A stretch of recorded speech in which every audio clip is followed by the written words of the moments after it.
Great to have you here. Today we follow the Northern Cheyenne's classic breakout, a winter barracks turned into a battlefield for one word: return. January 1879, Fort Robinson, Nebraska. Night air freezes on the log walls of the Cavalry barracks. Inside are Northern Cheyenne families, who were marched here in October after a year of sickness and hunger far from the Powder River country. Their leaders are Morning Star called Dull Knife, and headmen who have said quietly and without ceremony that they will not go south again. Outside stand sentries of the 3rd United States Cavalry under Captain Henry W. Wessels, a small frontier garrison following orders from above. The fort's parade ground is white with packed snow. The post surgeon counts rations. A blacksmith's hammer rings against iron. The record is plain. Promises were made on campaign that the northern people could return if the southern land could not sustain them. The year passed. The people asked to go home. The answer was confinement. First a roll call each night, then bars on windows, then the removal of leaders and irons, then the order to march south. When they refused fuel and food were withheld. The barracks became a cell, and the weather became a weapon. The question that shapes this story is simple and hard. Why did a small nation risk a midwinter escape under rifles rather than submit to transfer, and how did routine policy and logistics turn a post-barracks into a battlefield? The actors are known by name and unit: Morning Star and his kin, Wild Hog and Old Crow, troopers of the 3rd United States Cavalry, agency messengers and the old ally Red Cloud called in to persuade.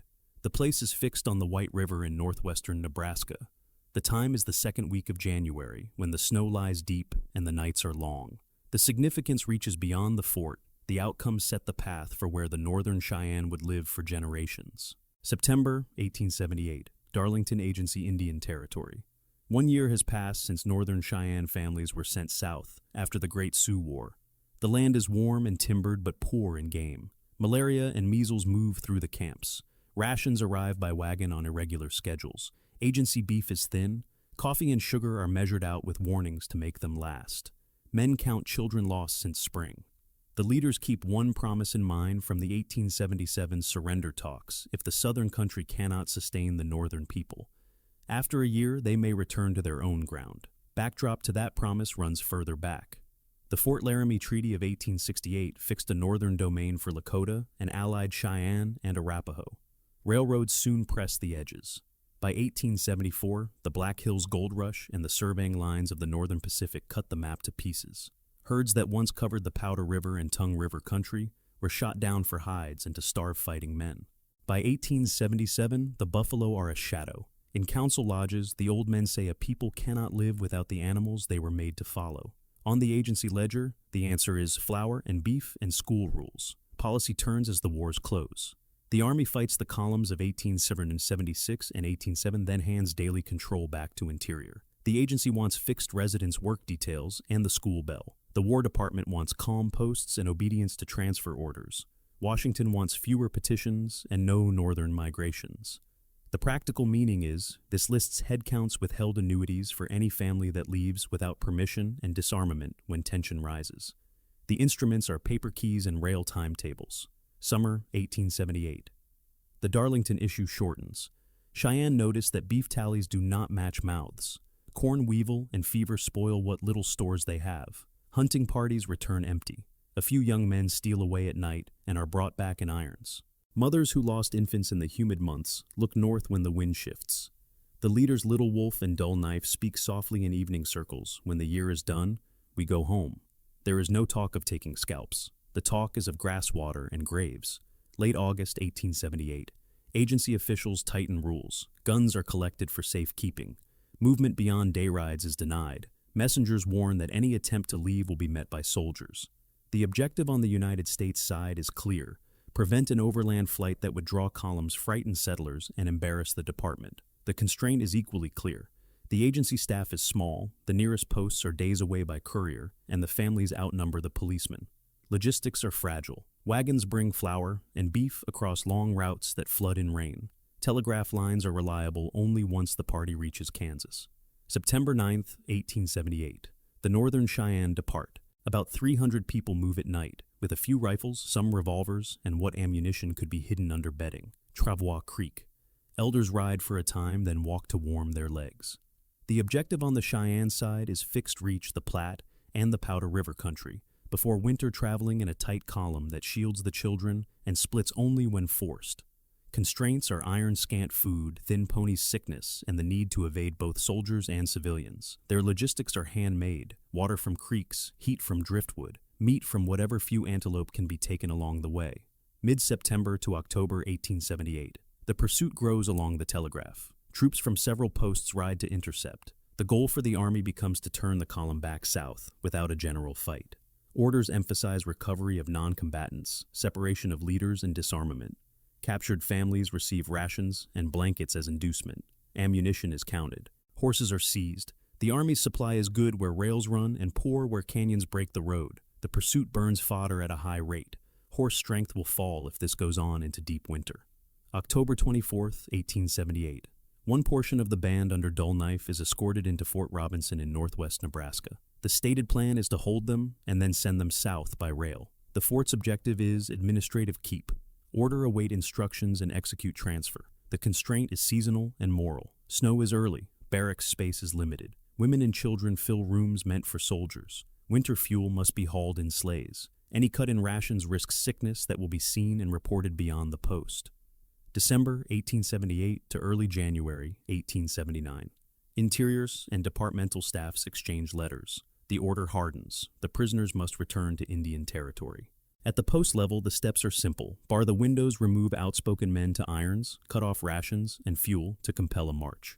The United States objective is to enforce policy. The method is pressure. The Cheyenne objective is unchanged: refuse southward movement, hold families together, and wait for a chance to slip out. Their method is patience and concealment. A few cartridges are cached in wall cracks. Knives are kept under bedding. Boys are told which door to use if a shot is fired. Winter does the counting. Each day of withheld fuel lowers the choice to 2 die in place or try the night. September 13 to 14, 1878. Turkey Springs, Indian Territory to Kansas line. Heat still holds in the Blackjack Oaks. Dust hangs over the wagon road. Northern Cheyenne families pull north in a tight column with travois and a few spare ponies. Agency police ride behind.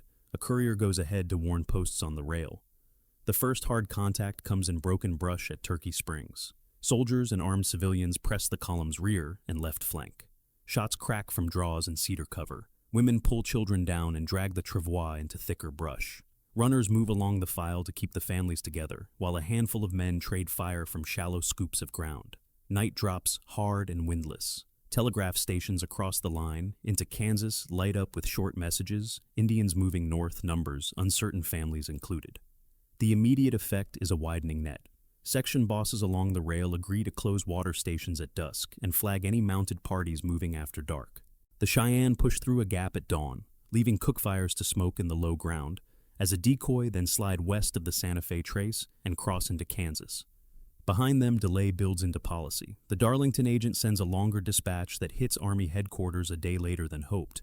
Orders to intercept must chase a column that is already across another jurisdictional line. Late September 1878. Smoky Hill Country, Kansas. The wind turns cooler, skies run high and bare. The column keeps families tight and scouts out in threes. Some ranches are abandoned in haste. Others bar doors and cluster wagons. Each alarm throws more men into the pursuit, some under orders and some with no lists at all. Telegraph lines are quick at stations, slower at the ends of long spurs, and not at all where the wire is down across a creek. Couriers ride with pencil copies of orders to companies spread thin. Interpreters, Cheyenne, and mixed-blood men are hard to find. Misunderstandings multiply on the skirmish lines. When patrols close within hail, they call for the surrender of weapons and for the band to wait for escort back to the agency. Cheyenne headmen refuse. Shots follow. A few ponies go down. Families swing wide when they can and narrow to pass a fence line or a cutbank. The immediate effect is constant motion, with rising strain. Women and elders sleep in short turns. Boys run down to the creeks to fill any vessel that will hold water and sprint back uphill at the sound of hoofs. Kansas settlements send petitions up the wire for more troops and warn of a general outbreak. To the Cheyenne, the country feels empty and watched. To the Army, it is a problem of miles and hours. October 23-24, 1878. White River breaks northwest Nebraska.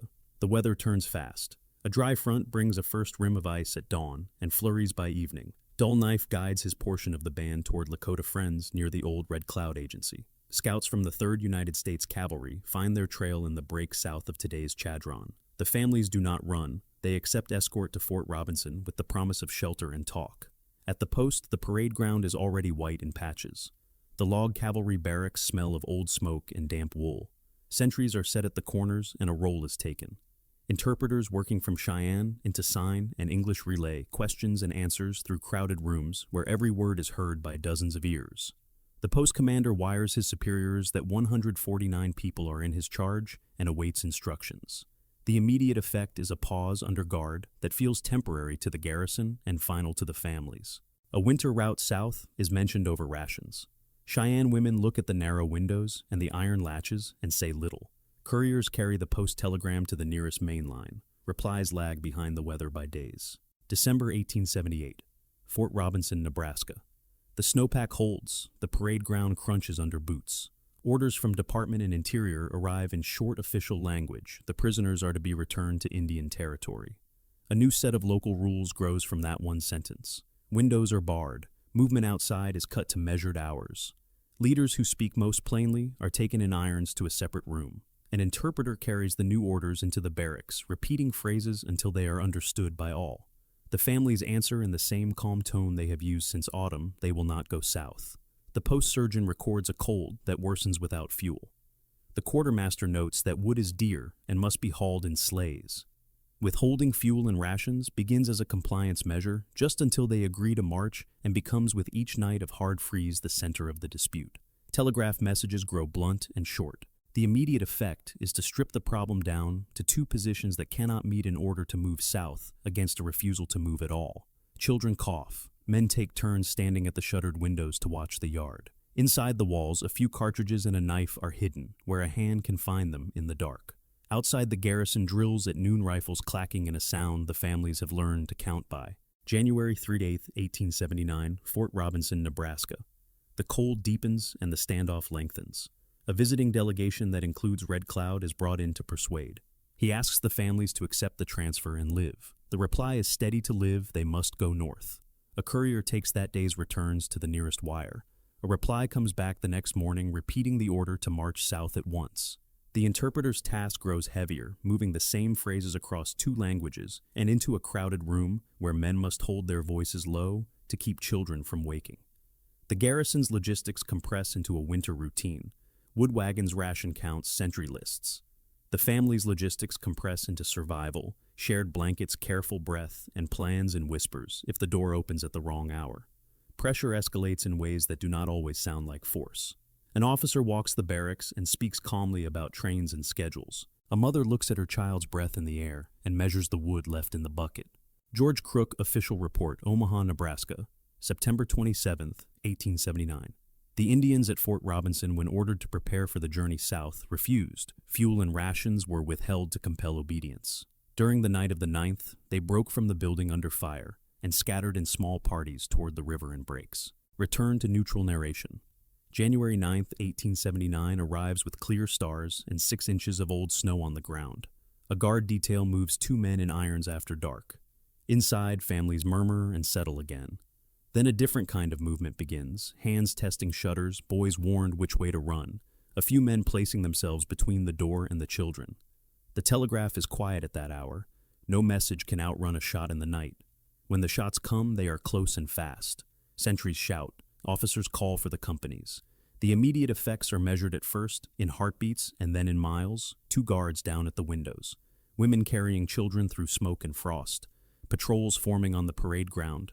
Families already moving among the cottonwoods by the White River. Pressure no longer builds, it breaks. The incidents that began at Turkey Springs and hardened in the barracks have carried both sides to a place where the next hours will be spent outside the walls in the snow, with nothing between families and the cold but what they can carry. January 9th, 1879, Fort Robinson, Nebraska. Night begins the campaign. Inside the log cavalry barracks, Northern Cheyenne families sing death songs in low voices. Outside, sentries shift their feet on hard snow and stamp for warmth. When the first windows shatter and 2 guards fall, Captain Henry W. Wessels calls his companies to arms. Drums are not used. Bugles are not used. Orders move by voice on the parade ground. The garrison's immediate objective is fixed and simple: contain the breakout, recover prisoners, prevent the column from reaching cover along the White River. The order of battle on the United States side is a frontier mix. 3rd United States Cavalry Companies, A, B, C, D, E, F, H, and L, are present in detachments with a total strength under 200 men fit for duty. A small number of armed civilians attach themselves to patrols. Scouts familiar with the White River breaks ride in front of the columns once daylight comes. The Northern Cheyenne force consists of roughly 149 people, at the post of whom perhaps 40 to 50 are men of fighting age and able to carry a rifle or revolver. Ammunition is scarce. Many carry knives or short clubs. Non-combatants are the center of every movement line. Rules of engagement are shaped by both headquarters orders and the presence of women and children. Department instructions in winter language emphasize recovery of the Indians and the prevention of loss of life when possible.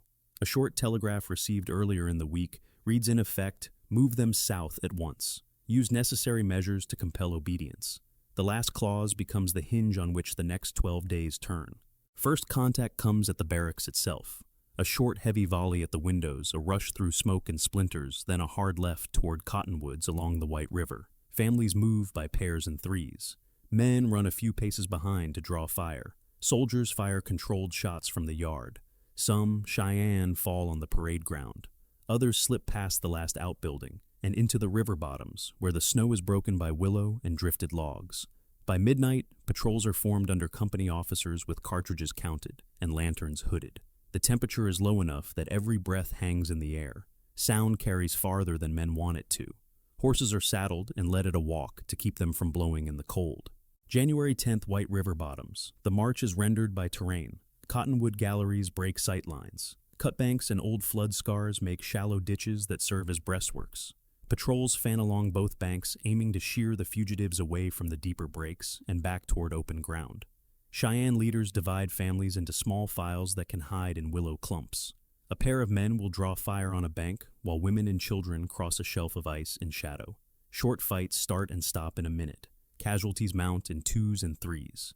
An after-action line from a troop commander will later read, "Found traces of women and children at the river. Advanced by rushes. Fired into the brush when fired upon. Recovered 2 boys alive and 1 woman wounded." January 11th. Hat Creek Trail. Patrols push northeast to choke points where tributary draws meet the White River country. The Army marches in short legs to protect horses. Feed is limited. Saddle blankets freeze hard at noon and must be struck against rocks. A courier rides back to the fort each day with hand notes and returns with cartridges and bread by night. Telegraph messages move in steps from the nearest rail station. Replies are plain and spare. Continue the pursuit. Avoid unnecessary loss of life. The Cheyenne split where the trail forks and send small parties across snow crusts to confuse trackers. Wind scours tracks by afternoon, saving some and exposing others. January 12 to 14 breaks north of White River. The running contacts settle into a pattern. A squad finds a cookfire circle still warm under a cutbank. A scout points to small moccasin prints leading into a side draw. Men advance in 2s, rifles held low to keep snow from the actions. A shot cracks from a ledge. Fire is returned. Silence follows, except for a child's sob that cannot be helped. On a ridge to the west, a pair of Cheyenne men fire twice to draw the squad upslope while the families slide down a snowshoot toward the willow. When the soldiers turn back, they find a woman with a baby held under her coat and a boy trying to look taller than he is. Captives are given blankets and led rearward to a plank wagon. The point commander notes the time and the direction the others fled. January 15th, Hat Creek Crossing. This is a choke point. Water runs under ice here in winter, and the banks are steep where a trail comes down. Cheyenne men cut steps with knives while the first files of women and children descend. A troop appears on the rim just after noon. The first volley goes long. Cheyenne return fire from the lower bank, then rush the ice. Shots hit the water and throw up gray shards. A woman falls and is lifted by 2 others without breaking stride. On the far bank, men turn and fire again to hold the troop at distance, while families climb through snow crust that breaks at each step. The troop commander restrains a charge across the ice for fear of losing horses and men to the current. He sends 2 files upriver to find a ford, and a third to a cut that may lead to a crossing. Delays measured in minutes become miles lost. By dusk, only a few shapes are still visible on the skyline. January 16 to 18. Antelope Creek Country. Terrain changes as bluffs and small badlands appear. Shallow caves and wind-carved pockets offer shelter and firing positions. The weather turns sharper. Snow squeaks underfoot. Frost smoke hangs above every breath. The Cheyenne use caves as night cover and as day refuges where a line of fire can be kept from a narrow mouth. The Army adapts by sending skirmish lines along both rims of a draw before entering. Ammunition grows precious for both sides. Scouts report that many Cheyenne now fire one shot and move conserving cartridges. A trooper's note mentions hands so cold that trigger control is guesswork. A Cheyenne boy later tells an interpreter that his mother kept his hands under her shawl while the men fired. Humanitarian outcomes are mixed. Some captives receive food and are carried back. Some die of cold before they can be moved. A burial detail from the fort follows a day behind to recover bodies where it is safe to do so. In the pauses between contacts, men hear ice crack on the creek and wood pop, in the cold small sounds that fix the size of the country. January 19th. Command passes to Major Andrew W. Evans. The operational plan narrows to 3 lines. One line pushes along the White River to block any turn west. One sweeps north toward known hiding places near Antelope Creek. A third searches side ravines that could hold a day's refuge. Evans repeats the direction against needless loss of life, but emphasizes closing on hides before dusk. A second short order is read to patrol leaders. Separate the fighting men from the families when practicable. Bring all prisoners in under guard. Do not fire into groups where women and children are plainly present unless first fired upon. January 20th to 21. Ridge lines above Antelope Creek. The march is slower now. Horses stumble in crust. Men slip and catch themselves on brush. Cheyenne parties leave decoys in the snow, a hat on a stick, a shawl hung from a twig to pull fire and buy 10 seconds. A pair of men cut a ring in the snow and lie within it to make a low breastwork, the so-called buffalo wallow, that turns a flat into a circle of cover. Soldiers spread to flank the position and fire in from 2 angles. When they close, they find blood in the snow and the low wall empty. The families have moved again. January 20, shallow caves near Antelope Creek. This is the last strong contact. A cluster of caves looks out over a draw. Cheyenne men have scraped shallow rifle pits at the mouths and piled frozen brush as screens. The first approach is met with sharp, accurate fire. An officer goes down and will die of his wound before night.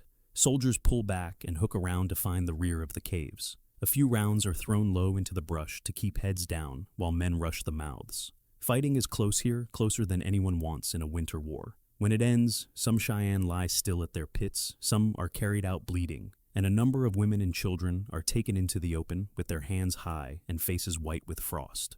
The casualty count from the start at the fort to this day will vary by source. Army dead across all contacts number around a dozen.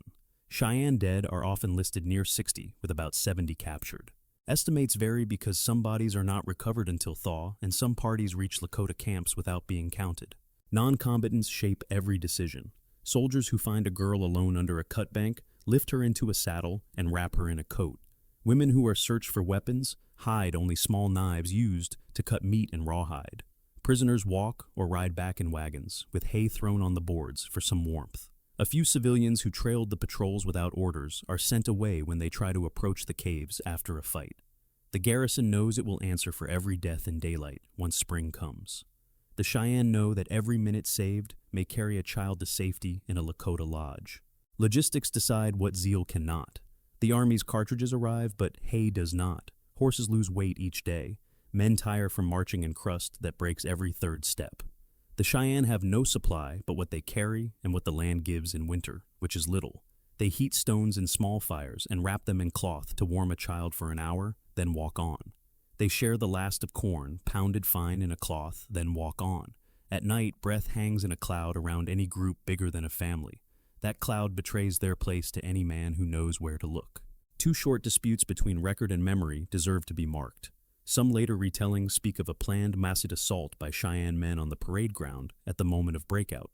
The Post reports describe a rush for the windows to carry families into the river cover, not an attack for its own sake.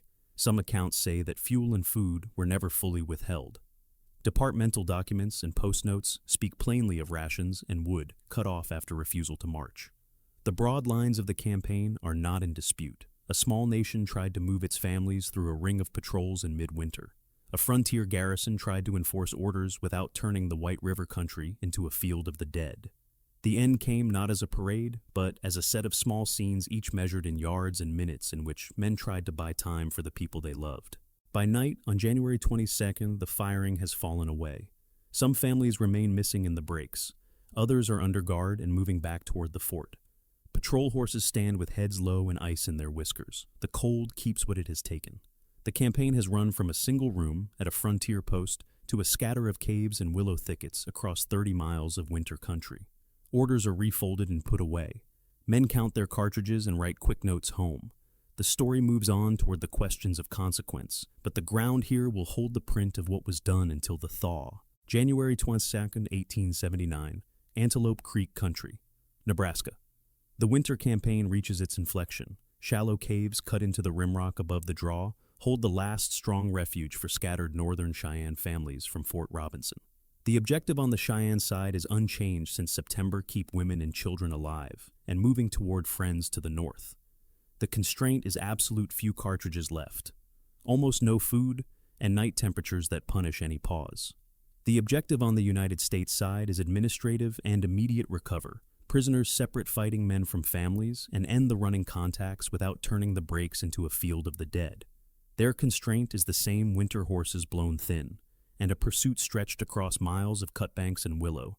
By midday, the initiative passes back and forth, with each rush at the cave mouths. When the smoke clears, bodies lie in the snow, and a line of prisoners is led out shivering under borrowed coats. Estimates compiled later will put Cheyenne dead near 60 and captives near 70. United States losses across all contacts around a dozen killed, and more wounded ranges that reflect winter recoveries and parties that reached Lakota camps uncounted. The turning point began days earlier inside the log cavalry barracks at Fort Robinson when policy became pressure. The order to return south arrived in early January. Leaders were removed in irons, windows were barred. Then, fuel and rations, and for a time, even water were withheld to compel obedience. That step, taken in deep cold, converted refusal into necessity. In the words preserved in a Nebraska archival summary, rations, and finally even water, was withheld from them in an effort to force their submission. History.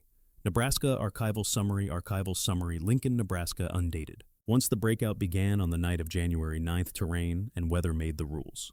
Along the White River and up toward Hat Creek and Antelope Creek, the fight was a string of short contacts measured in minutes and yards, men firing from a cutbank to let families cross an ice shelf. Troopers holding horses at the rim while skirmishers worked down into brush. Ammunition weight in pockets and saddlebags set the tempo. The Cheyenne conserved cartridges, firing single shots to distract and then moving fast. The patrols counted rounds at each halt and sent couriers back to the post for fresh boxes. Both sides lived on cold bread or scraps, both sides dragged with fatigue and crusted snow. The immediate effect of the Fort Robinson order was to start a chase. The immediate effect of the chase was to leave the Army in control of the field and the Cheyenne in control of enough time for a few families to slip through to Lakota lodges. Names fix the human cost. Among the Cheyenne dead remembered in the record are Headman Left Hand and Little Fingernail, who fell during the last stands. Others were women and boys found in drifts near willow clumps, lifted onto wagons, or into saddles, only after frost had done its work. Among United States casualties was at least one officer mortally wounded in the Antelope Creek fight, with enlisted men carrying him back over rough ground that tore at the stretcher poles. Survivors on both sides remembered the small sounds of that day: the squeak of snow, the pop of frost and brush, the breath of a child caught between a woman's shawl and her own thin coat. By dusk, on January 20th, the initiative had swung decisively to the patrols. By night, some families were under guard, and others were simply gone into the bigger country. 2 to 3 lines of counterfactual grounded in evidence sharpened the hinge of events. Had fuel and rations not been cut in a Nebraska January, the refusal at the barracks might have held as a legal standoff for days and ended in a rail transfer with no breakout, because initiative and cold were the decisive variables noted in departmental returns. Had the pursuit horses been fed better and concentrated earlier at choke points like Hat Creek, a ring might have closed before the caves, because every delay recorded in courier logs became miles lost across crusted snow. These are operational alternatives, not moral hypotheticals. The record shows weather and logistics deciding most outcomes. An admission against interest inside the official paper trail catches the tone of that winter rations, and finally even water was withheld from them in an effort to force their submission. History. Nebraska Archival Summary, Lincoln, Nebraska, undated. The turning point also returns us to deeper forces already visible in the summer ledger. In P2, we saw the structural squeeze that made an exodus likely a buffalo collapse across the Powder River and Tongue River country. Railroads and surveys that broke treaty outlines into thin lines on paper. The shift from War Department field control to Interior's agency rules, which replaced hunting with rations and school bells. And the administrative reflex to cut annuities, seize weapons for safekeeping, and deny movement without permission. By January 1879, those structures narrowed into a single room with barred windows. The order that flowed down the wire moved them south was not the start of the crisis, but the last expression of it. The Cheyenne objectives remained human and geographic watergrass graves in the north, while the United States objectives remained procedural obedience to transfer and quiet on the frontier. The constraints that mattered most were winter and numbers on a ration sheet. The moment at Antelope Creek did not create those forces, it revealed them. When the snow finally thawed, investigators would count the dead and record the sequence breakout pursuit last stands. The practical outcome was paradoxical. The Army secured the ground and enforced the orders in the immediate term, yet the political effect bent the other way.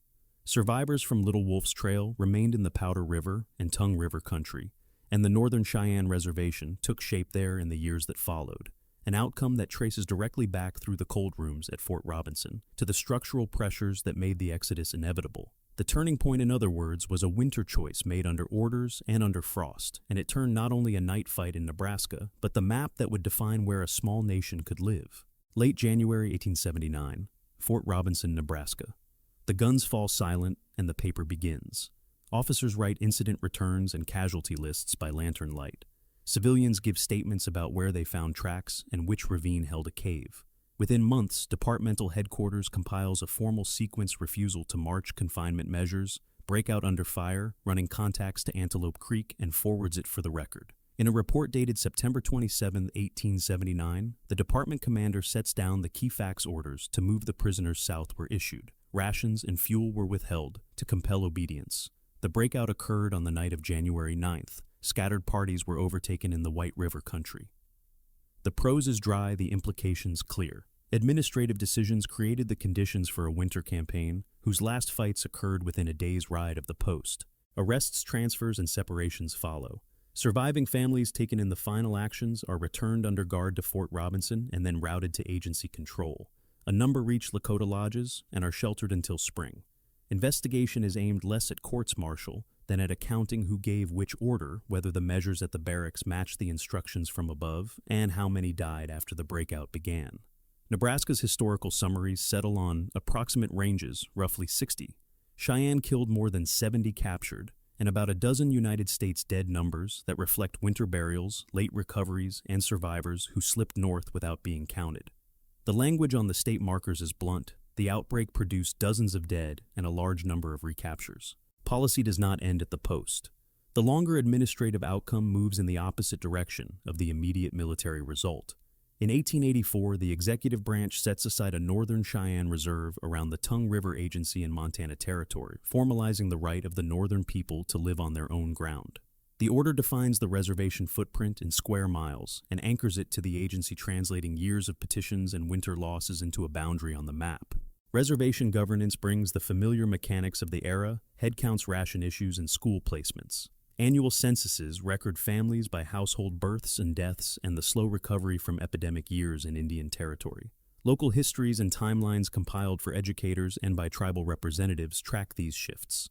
The return to the Powder and Tongue River country stabilizes mortality while birth numbers recover across the 1880s and 1890s as subsistence turns from emergency hunting to rations, wage work, and small agricultural plots. Demography becomes policy's quiet measure of success or failure, noted in ledgers rather than speeches. Land and resources quickly become the next front. Coal and timber on and near the Tongue River appear in federal acts and appropriations. Over the 20th century, Congress passes specific statutes to confirm tribal ownership in timber allotments and to place mineral estates, coal, oil, gas under tribal control and benefit in perpetuity. Each enactment answers a practical question born of the earlier displacements: who holds the subsurface rights, who leases, who approves royalties, and how are funds managed for the community. The paper trail is dense but consistent in direction, building a legal spine under the land base that the Exodus helped to secure. In the 21st century, land consolidation and trust acquisitions continue. A recent congressional report on a Northern Cheyenne lands bill lays out the purpose in plain terms to take specified surface and mineral estates into trust for the tribe and to regularize ownership of culturally important tracts. The docket shows how 19th century roots and burial grounds remain present tense concerns managed with surveys and title instruments rather than with scouts and patrols. Schools stand where forts once did. On the reservation, Chief Dull Knife College serves as a center of higher education and cultural recovery, carrying the name Morning Star, alongside degree programs and language work. The institution's own materials and the Tribal College Press describe the mission in language that echoes the transition forced by the 19th century. People would have to learn new ways while keeping identity and language alive.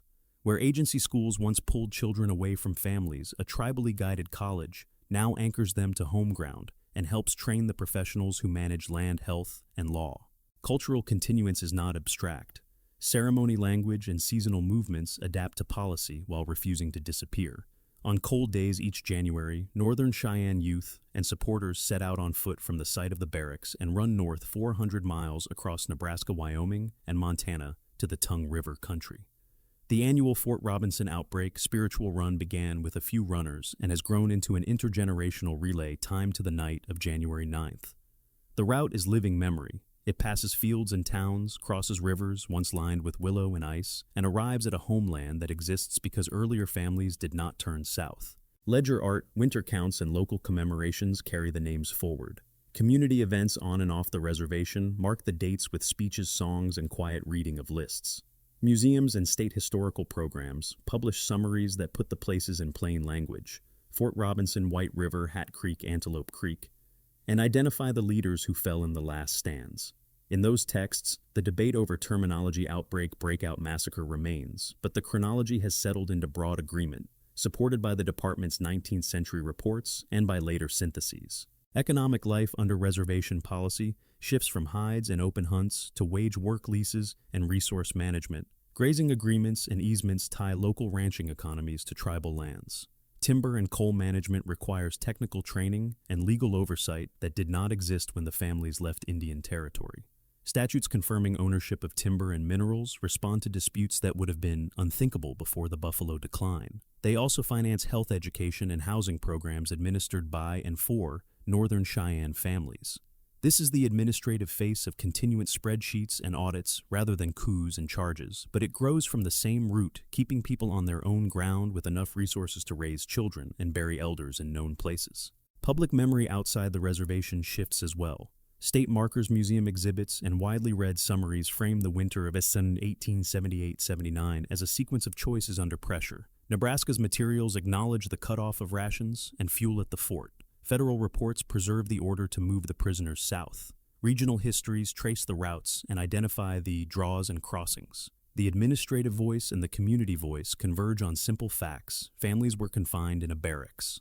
A breakout occurred under fire in deep cold. Pursuit and last stands followed. Some died and some reached the north. The present tense autonym for the nation is Northern Cheyenne. Today, the community lives primarily on the Northern Cheyenne Indian Reservation in southeastern Montana, centered near Lame Deer, with outlying districts, schools, and programs in culture and language. The reservation, established by executive order in the 1880s, has been defended and adjusted by acts and court decisions across the 20th and 21st centuries. Geography that was once crossed by patrols and fugitives is now mapped by school bus routes, grazing permits, and ceremonial calendars. The law that once compelled transfer south now records trust acquisitions north.